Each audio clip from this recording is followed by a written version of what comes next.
कंस की कथा कोई नहीं पढ़ता, कौरवों की कथा कोई नहीं पढ़ता, उनको नमस्कार कोई नहीं करता, उनका स्मरण कोई नहीं करता।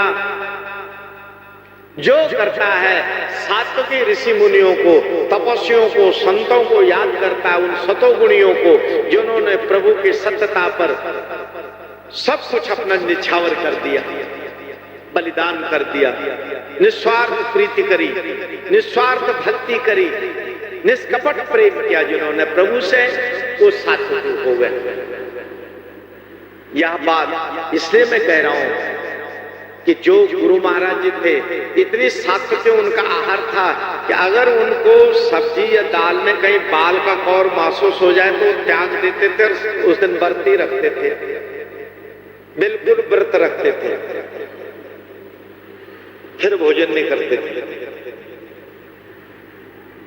बड़ा नियम था उनका भोजन का, शयन का, वस्त्र पहनने का, बाणी नपी तुली बोलना, उल जलूल फजूल की बातें नहीं बोलना। जिन लोगों ने उनको देखा है, उनके नजदीक रहे, यहाँ पर पंडित बालकृष्ण जी वो आए हुए हैं, वहां गोपाल कृष्ण लुधियाने से, वो बहुत छोटे से महाराज जी को देखता आया, अपने गांव ले जाते, उनके पिताजी कुलवंत राय जी खुर्द गांव ले जाते थे महाराज जी को। वो राजपाल कौशल जी दरवाजे पर खड़े, बहुत छोटे से उम्र से महाराज जी के भक्त हैं, जिनका आज जन्मदिन है, उनके संपर्क में रहे। ये लोग जानते हो कि कैसे लीलामयी जीवन था, कितना माधुर्य जीवन था, इतने सरल कि लीला करते थे तो 5 वर्ष का बालक भी उनको गोदी उठा लेता था, और जब ऐसी गरिमा लीला करते थे तो 100 पहलवान भी लग जाए उनके पलंग से तो उनकी कुर्सी नहीं उठा पाते थे। बाजी बाजी दफा कौतुक करते थे महाराज जी। अणिमा गरिमा लगमा प्राप्त परकामा ईशुत्व वशुत्व, ये सब कुछ उनके हासिल था।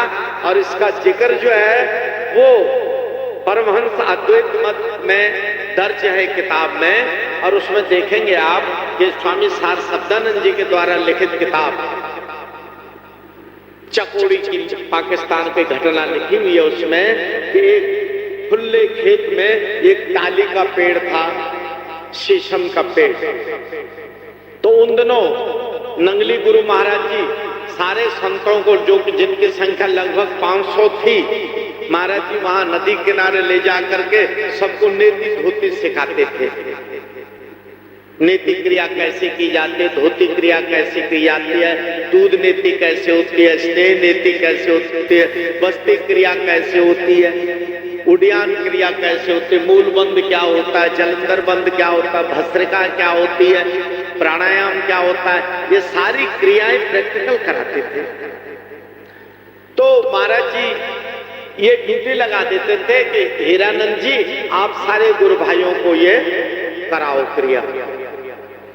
तो नंगल सरकार जो थे उन सारे महात्माओं को वो क्रिया कराते थे, जिसमें स्वामी बैरागानंद जी थे, स्वामी बेअंतानंद जी थे, स्वामी अजून्यानंद जी थे, अभेदानंद जी थे, अनंत प्रकाशानंद जी थे, विवेक शोकानंद जी थे, सार शब्दानंद जी थे, स्वामी निर्भरानंद जी थे, बड़ी बड़ी विभूतियां, वो सब थे। वो सब महाराज जी के द्वारा योग शिक्षा वहां लेते थे।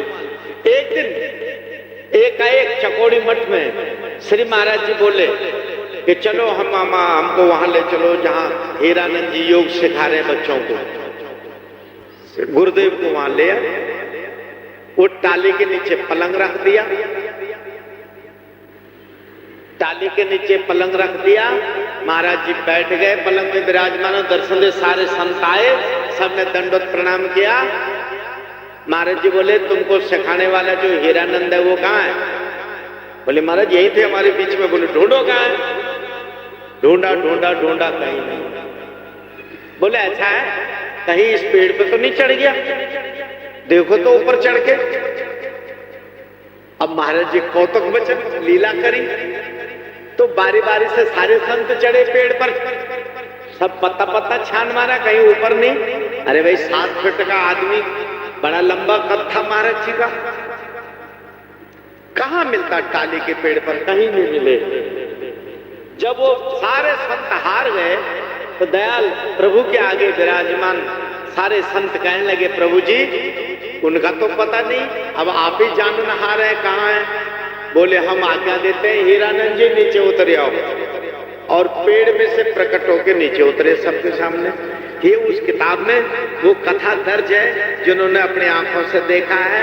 उसमें आत्मा रामानंद जी और बाई दयाल रामानंद जी और गुरु प्रेमानंद जी अभी तक, और कुछ आनंदपुर में ऐसे महात्मा जिन्होंने वो लीला देखी है, और आज भी वो लोग जीवित हैं और वो बताते हैं इस विषय में।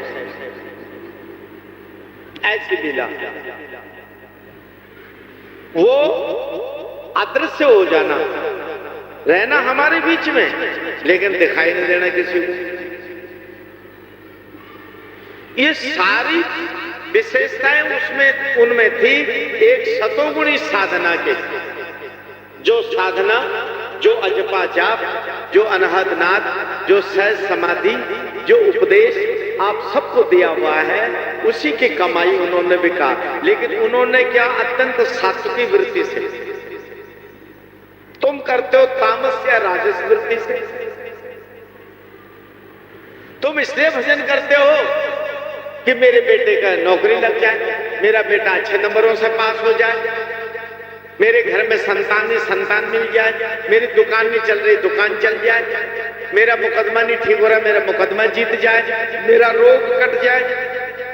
तुम संसार के स्वार्थ को लेकर के गुरु धारण करे हो और गुरु मंत्र का जाप करते हो। तुम सबके सब तमोगुणी हो, तुम्हें उस मंत्र की सिद्धि नहीं हो सकती।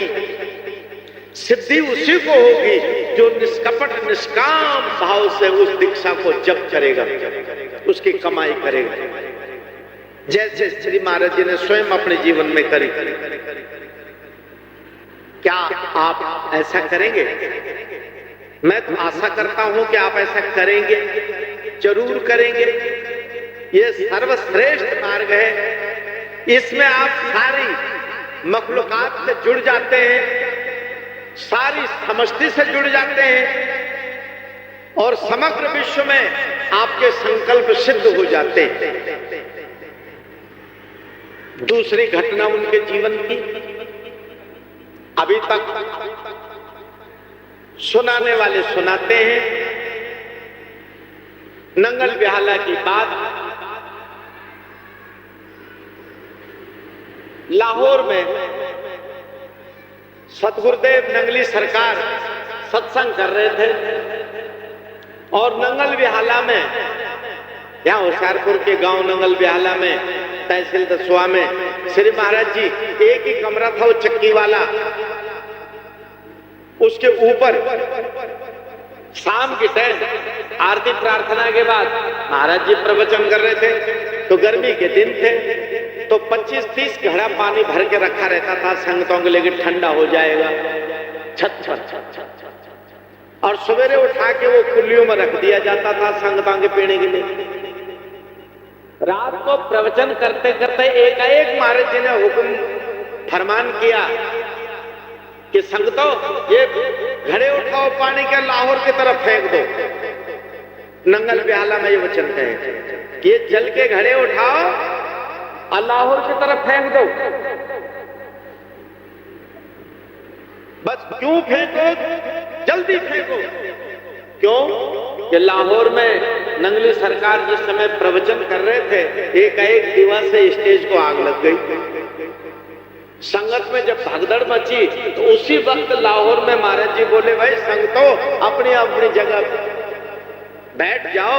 ये आग बुझाने की सेवा जो है वो योगी हीरानंद जी ने अपने हाथ में ले ली, आग बुझ जाएगी। थोड़ी देर में संगत ने देखा आग बुझ गई, सारी स्टेज पानी से तर हो गई।